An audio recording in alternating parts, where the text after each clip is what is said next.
Bentornati a Starting Six, la nostra vetrina sulla pallavolo che al femminile durante l'8ª giornata di Serie A1 Ticotà ha riservato qualche sorpresa davvero interessante a netto delle gerarchie di testa.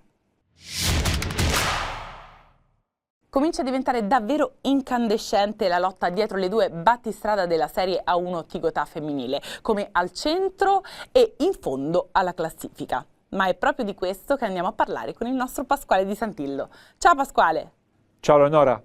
Pasquale, in una sola giornata di campionato, lasciando da parte Conegliano con la sua marcia solitaria, sembra tutto tornato in discussione. In testa, al centro classifica come anche in coda. Sei d'accordo su questo? In parte sì, in realtà è ancora tutto molto fluido. Di certo vedere Scandicci che aggancia Novara al quarto posto, Chieri che torna prepotentemente al quinto posto e che in 4 punti ci sono ben 5 squadre, senza contare Firenze che è distante solo una lunghezza, anche se con 2 partite in meno, dà il senso di un equilibrio davvero notevole. Ancora più evidente nella lotta per non retrocedere, con 4 squadre in un solo punto, anche se Cuneo ha 2 partite da recuperare.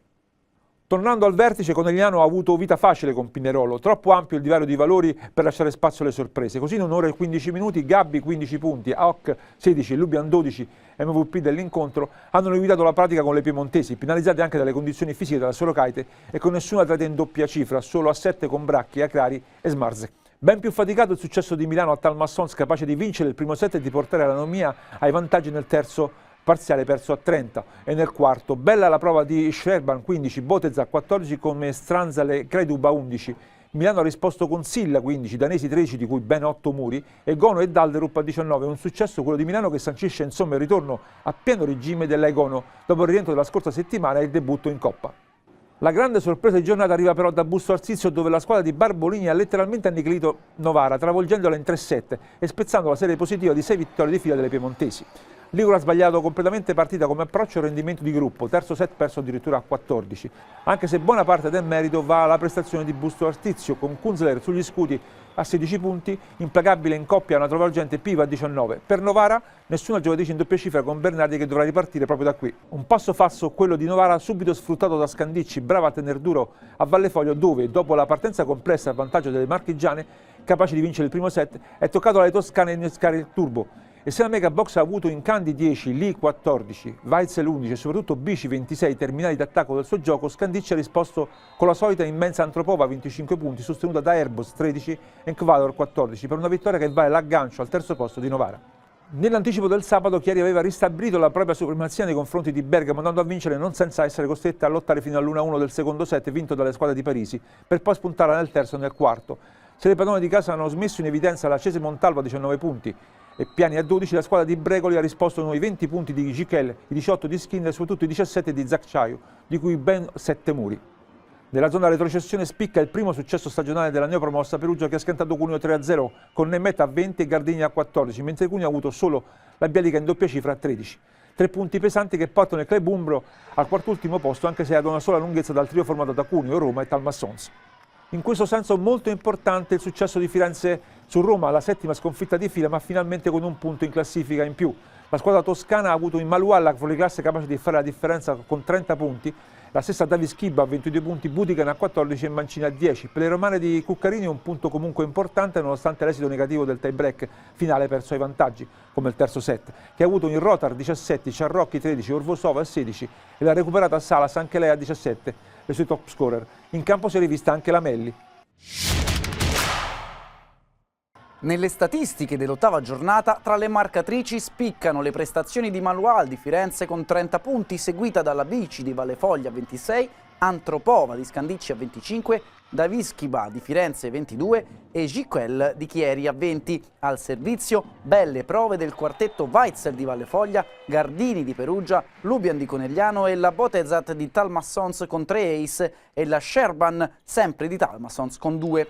A muro infine applausi per Super Danesi di Milano con 8, Zacciaiu di Chieri a 7, Mancini di Firenze a 5, Candi di Vallefoglia e Carol di Scandicci a 4. Nelle varie classifiche generali, tra le top scorer va avanti la leadership Nemeth di Perugia con 189, con la Antropova di Scandicci a 178, mentre la Skinner di Chieri è terza a 166, con Dalderop di Milano a 162 e la Orvosova di Roma sempre quinta con 129. Tra le top acers, coppia in testa con Manfredini di Bergamo e Weitzel di Vallefoglia con 15 ace, poi Giovannini di Vallefoglia a 14, infine Antropova di Scandicci e Botesat di Talmassons a 13.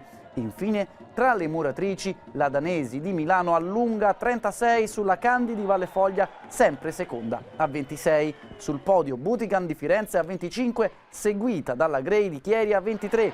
Quinta la Kocic di Talmassons a 21. Nella nostra classifica dedicata ai migliori liberi della Serie A1 Ticotà femminile, il primato dell'8ª giornata di campionato va a Federica Pelloni di Busto, che contro Novara ha realizzato un 80% di ricezione positiva e un 60% di perfetta. Seconda Satomi Fukudome di Milano, che a Talmassons ha firmato un 88% di ricezione positiva e un 50% di perfetta. Podio per Brenda Castillo Scandicci 75% e 63%. Ultime due piazze per Giulia Denardi di Novara, che a Busto ha chiuso con 71% di positiva e 54% di perfetta. Infine, quinto posto per Giorgia Zannoni di Roma, che a Firenze ha chiuso con 68% di positiva e 32% di perfetta. Quindi, ricordando sempre che vengono assegnati da 5 a 1 punti, ecco la nostra classifica di Superwoman dopo l'8ª giornata. Al primo posto Fukudome di Milano con 16 punti, al secondo De Gennaro Conegliano con 13 punti, terzo posto per De Bortoli Vallefoglia con 12 punti, al quarto posto troviamo Denardi Novara con 9 punti, al quinto posto Pelloni Busco con 8 punti, al sesto posto in pari merito con Leonardi troviamo Panettoni di Cuneo con 6 punti, sempre come anche Leonardi di Firenze. All'8º posto pari merito Castillo e Spirito con 5 punti entrambe, al 10º posto Ferrara Talmassons con 4 punti, all'11º posto Moro Pinerolo con 3 punti, 12ª Armini di Bergamo con 2 punti e in 13ª posizione Zannoni Roma con un solo punto.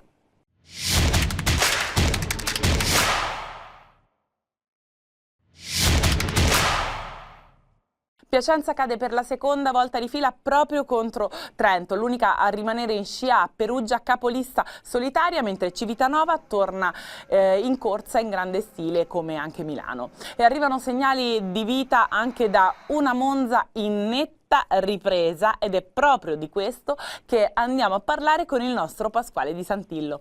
Ciao Pasquale. Ciao Leonora. Pasquale, qual è l'interpretazione da dare a questa 8ª giornata di Superlega Credenbanca? Semplice, che progressivamente a 3 giornate dal giro di boa del girone di andata stanno emergendo i valori reali del campionato, tra formazioni in crescita dopo un avvio travagliato, qualche infortunio che invece sta rallentando la continuità di altri e il calendario che equilibra la visione complessiva della Superlega Credenbanca di quest'anno. Sta di fatto che Perugia in 70 minuti ha liquidato la pratica col Tazzolino nel testacoda previsto dal programma, una superiorità imbarazzante quella degli umbri, con un set chiuso a 9 e gli altri 2 a 17, e con Lorenzetti in grado di dare un turno di riposo a Loser e Plotnischi, rilanciando Soleil al centro. Ishikawa a 18 punti, Bentara a 11 e Semegno che 12 hanno scavato un fosso dal quale i marchigiani non sono mai riusciti ad uscire, con solo Petkovic in doppia cifra con 10 punti. Netta l'affermazione di Trento sul campo di Piacenza, che paga ancora le assenze di Kovacevic, Simon con la maglia del secondo libero e Salsi, oltre a un Mar frenato da problemi fisici. Ma la squadra di Anastasi ci ha messo anche del suo, con 42 errori di cui ben 30 al servizio, solo 9 nel quarto parziale. Una zavorra che ha impedito agli emiliani di sfruttare le migliori percentuali in attacco, 46% contro il 41% di Trento. Anche perché la stessa Ites ha giocato una gran partita al muro, bene 11 contro gli 8 di Piacenza, e ha avuto la via 13 punti, Ricicli e Micheletto a 12 di 3 terminali d'attacco precisi e implacabili, mentre tra i padroni di casa solo Bovolente è andato in doppia cifra a 10 punti. L'altra grande prestazione del giorno arriva da Civitanova, che infila il secondo 3-0 di fila contro squadre importanti, prima Piacenza, domenica contro Modena, letteralmente travolta dalla precisione al servizio della Lube, che ha praticamente impedito alla Balsa Group di giocare. Sono addirittura 16 gli ace realizzati da Civitanova, una continuità che si è tradotta in un rendimento in attacco di Modena praticamente annullato, con nessuno dei ragazzi di Giuliani in doppia cifra, e Rinaldi che ha chiuso la sua partita con un incredibile 0 nel tabellino. Questo mentre Civitanova ha avuto in bottolo 11 punti, la Gumzia 17 e Nikolov a 15, i suoi attaccanti più importanti. L'altro squillo interessante dell'8ª giornata della Superlega Cadenbanca arriva da Monza, dove la Minte Vero Volley ha piegato le ambizioni di un Verona al terzo KO di fila, Modena, Trento e appunto Monza. Una prestazione superlativa di Zaitsev con 17 punti, di cui 5 monster block a Keita, che comunque anche domenica ha firmato ben 29 punti, allungando la serie di 7 partite su 7 oltre quota 20 punti. Ma che Monza stia crescendo in maniera esponenziale, e all'appello manca ancora quanto regna, lo dimostra anche il rendimento di Beretta, 10 punti, fra cui 2 ace e 3 muri, di Averil 16 punti con 6 muri e un ace, e gli stessi Svark e Rors rispettivamente con 16 e 14 punti, con la squadra invece di Stoichev che ha avuto solo Zavonolok a superare la doppia cifra con 11 punti e sostenere così Keita. Continua intanto la marcia di Super Cisterna, che centra la terza vittoria nelle ultime 4 gare, piegando Taranto per un sorpasso imprevedibile solo qualche settimana fa. Puntuale il bomber francese For con 17 punti, sostenuto da Ramon e 12, ma Bayram e Delikovic hanno fatto la loro parte, entrambi con 8 punti. I pugliesi invece hanno potuto contare sulla continuità in attacco del solo Gironi, capace di chiudere a 23 punti. Infine, importante e netto successo di Milano a Padova, con i lombardi che si riaffacciano nei quartieri alti di classifica, quelli che le competono, dopo aver sofferto il giusto soprattutto nel terzo set vinto ai vantaggi.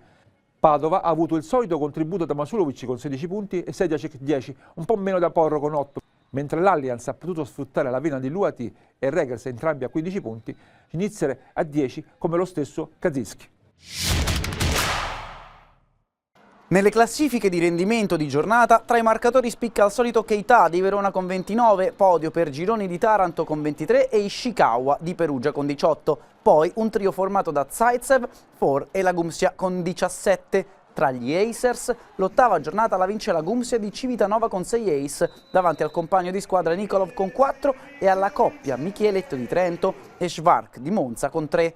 Tra i muratori, dominio di Averil di Monza con 6, Zaitsev 5 e Podraskanin di Civitanova e Sule di Perugia con 4. Nelle classifiche generali della Superlega Credenbanca, dopo l'8ª giornata, tra i marcatori continua la superiorità del maliano di Verona Keita con 195 punti davanti a Regers di Milano a 166, For di Cisterna a 160, che hanno superato Micheletto di Trento a 147, sempre quinto Masulovic di Padova a 139. Al servizio passa a guidare la graduatoria Bayram di Cisterna con 15 davanti a un trio con il centrale di Padova Plak, Plotnitsky di Perugia e la Gumzia di Civitanova a 14, quinto Zavoronok di Verona a 11.